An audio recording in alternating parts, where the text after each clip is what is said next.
Naidu, BJP OBC రాష్ట్ర ఉపాధ్యక్షులు మరియు ఉత్తరాంధ్ర జిల్లాల ఇన్ఛార్జ్, అలాగే ఇక్కడ ముఖ్య అతిథిగా వచ్చేసిన రాగ సందేశ్ గారు, ఆంధ్రప్రదేశ్ రీసెర్చ్ అనాలిసిస్ కన్వీనర్, అలాగే మా రాష్ట్ర కార్యదర్శి కొండపల్లి శ్రీనివాస్ గారు, అలాగే మా రాష్ట్ర అధికార ప్రతినిధి కర్రీ ధనంజయ నాయుడు గారు, శానాపతి మహేష్ గారు వెస్ట్ నియోజకవర్గ కో కన్వీనర్, అలాగే మా రాష్ట్ర కార్యవర్గ సభ్యుడు పోతన పైరాజు గారు ఓరప్సిన్ని.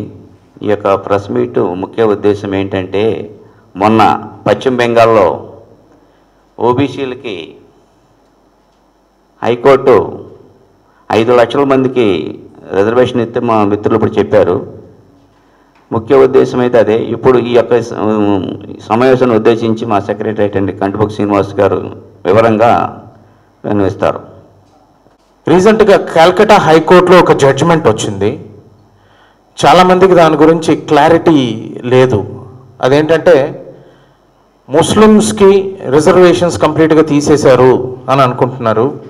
బట్ యాక్చువల్గా జడ్జిమెంట్ ఏంటంటే, ఎవరైతే కొన్ని తెగల ముస్లిమ్స్ ఉన్నారో వాళ్ళకి ఇల్లీగల్గా సర్టిఫికేట్లు జారీ చేయడం జరిగింది. దానివల్ల అర్హులైన వాళ్ళు చాలామందికి ఉద్యోగాలు పోవడం జరిగింది.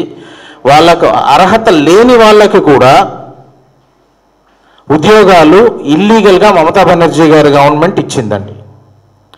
దీన్ని కల్కటా హైకోర్టు గుర్తించి దాదాపుగా 5,000 సర్టిఫికేట్లని క్యాన్సిల్ చేయడం జరిగింది.